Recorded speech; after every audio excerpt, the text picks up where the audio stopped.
हरे कृष्णा। चंद्र ग्रहण यानी कि पृथ्वी की छाया से जब चंद्रदेव ढक जाते हैं, और ये चंद्र ग्रहण मात्र एक खगोलीय घटना नहीं है, अपितु हमारे शास्त्रों के अनुसार एक विशेष अवसर है जब मनुष्य अधिक से अधिक आध्यात्मिक साधना, जप, चिंतन और मनन द्वारा भगवान श्री हरि की कृपा प्राप्त कर सकता है। वैसे तो ये अशुभ समय माना जाता है, क्योंकि इस समय के दौरान नकारात्मक शक्तियाँ प्रबल हो जाती हैं और इसलिए इस समय के दौरान विशेष सावधानियां रखनी पड़ती हैं। और ऐसा ही चंद्र ग्रहण का समय बस कुछ ही समय में आने वाला है।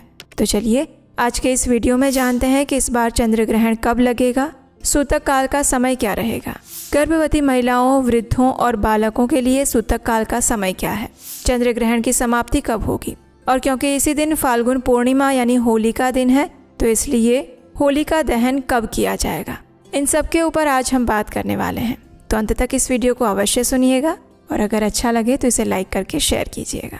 तो आइए चंद्र ग्रहण कब है, ये विशेष वीडियो आरंभ करते हैं। इस बार आने वाला चंद्र ग्रहण लग रहा है 3 मार्च 2026 मंगलवार के दिन। ये फाल्गुन मास की पूर्णिमा के अवसर पर आने वाला पूर्ण चंद्र ग्रहण है और इस वजह से ग्रहण के चरम समय के दौरान चंद्रमा पृथ्वी की छाया से पूर्ण रूप से ढक जाएंगे। छाया के भीतर स्थित चंद्रमा का भाग मात्र पृथ्वी के वायुमंडल से अपवर्तित सूर्य के प्रकाश से ही प्रकाशित होगा और ये लाल रंग का दिखाई देगा और इसीलिए इस बार के चंद्र ग्रहण को ब्लड मून भी कहा जा रहा है। इस बार के चंद्र ग्रहण की पूर्ण अवधि 57 मिनट 27 सेकंड की रहेगी और ये चंद्र ग्रहण भारत सहित अनेक देशों में दिखाई देने वाला है। इस बार का चंद्र ग्रहण लगेगा पूर्वी एशियाई, दक्षिण पूर्वी एशिया, ऑस्ट्रेलिया, प्रशांत महासागर और उत्तर अमेरिका के अधिकांश हिस्सों के साथ साथ दक्षिण अमेरिका के कुछ उत्तरी क्षेत्रों में भी ये चंद्र ग्रहण दिखाई देगा। अगर भारत की बात की जाए तो पूर्वी और उत्तर पूर्वी भारत के कुछ हिस्सों में पूर्ण चंद्र ग्रहण दिखाई देगा और भारत के अधिकांश हिस्सों में आंशिक चंद्र ग्रहण दिखाई देगा, जबकि पश्चिमी भारत में उपछाया चंद्र ग्रहण ही दिखाई देगा, यानी कि उस स्थान पर चंद्र ग्रहण समाप्त होने के बाद चंद्र उदय होने वाला है। आंशिक चंद्र ग्रहण यूरोप, पश्चिम एशिया, अफ्रीका, अटलांटिक महासागर, हिंद महासागर और ध्रुवीय क्षेत्रों में भी दिखाई देगा। सिर्फ मध्य अफ्रीका के कुछ क्षेत्रों और आसपास के विस्तारों में ग्रहण नहीं दिखाई देगा, क्योंकि ग्रहण के दौरान चंद्रमा क्षितिज के नीचे उतर जाएंगे।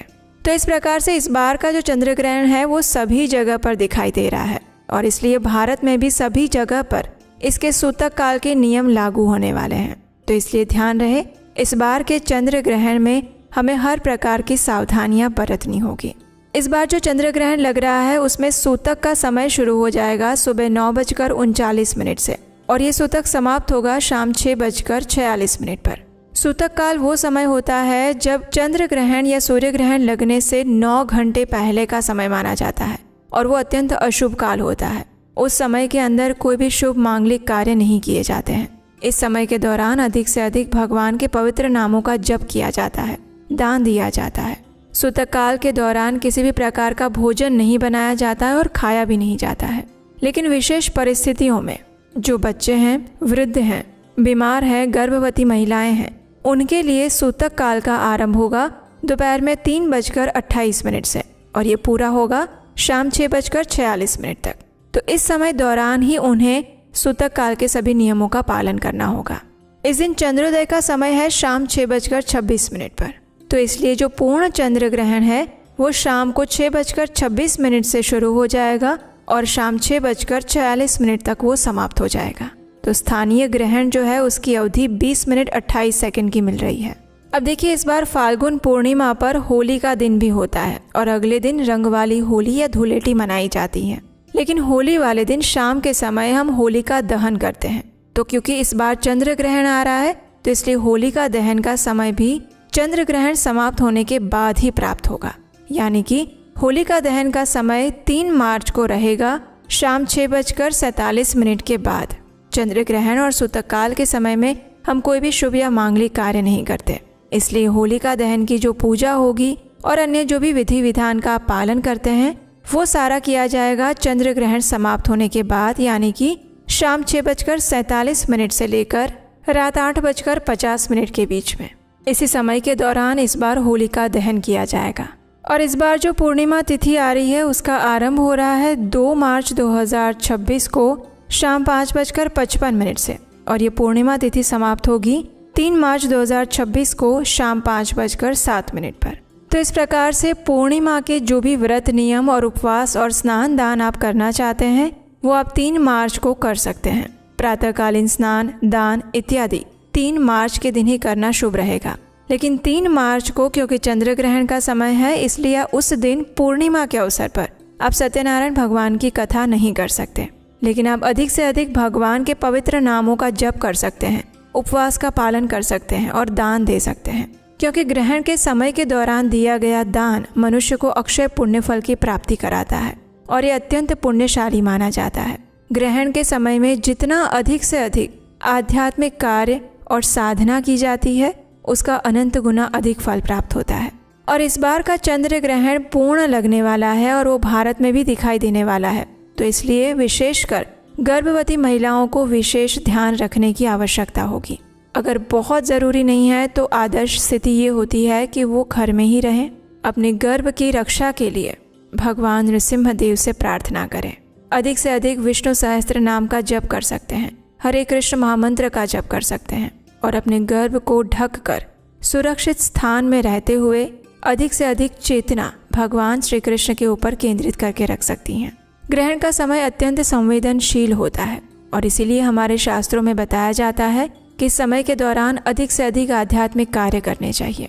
इस ग्रहण के समय में मंदिर के पट भी बंद हो जाते हैं, भगवान के दर्शन नहीं होते हैं और जब सूतक काल समाप्त होता है तो उसके बाद संपूर्ण रूप से स्वच्छता के साथ फिर से सभी कार्य आरंभ किए जाते हैं। चंद्र ग्रहण के समय में जब सूतक काल चल रहा हो उस समय में हर प्रकार के भोजन पदार्थों में तुलसी पत्र या कुशा घास रख दी जाती है। उस समय में ना तो भोजन बनाया जाता है और ना ही भोजन लिया जा सकता है। इसलिए अगर आप पूर्णिमा के दिन कोई श्राद्ध क्रिया कर रहे हैं तो प्रयास करें कि वो ग्रहण शुरू होने से पहले ही पूर्ण कर दें।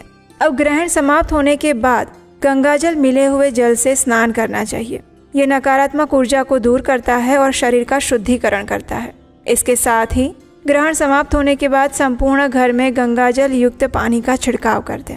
मंदिर की सफाई करें, भगवान की पूजा अर्चना करें, रसोई घर को सबसे पहले साफ करें, संपूर्ण रसोई घर को गंगाजल से स्वच्छ करें, पुराने पानी के भरे हुए बर्तन को खाली करके नया और स्वच्छ पानी भरें। और अगर ऐसे कोई भोज्य पदार्थ है जो आपने ग्रहण काल से पहले बनाए थे और उसमें तुलसी पत्र या कुशा घास नहीं रखी हुई थी तो उसका त्याग कर दें। भगवान के लिए हर प्रकार की शुद्धता और स्वच्छता करने के बाद सात्विक भोग बनाएं और उन्हें अर्पित करें। इस चंद्र ग्रहण में भी कुछ विशेष नियमों का हमें पालन करना होगा। अगर आप इन नियमों के बारे में जानना चाहते हैं तो नीचे कमेंट बॉक्स में लिखकर हमें बताएं।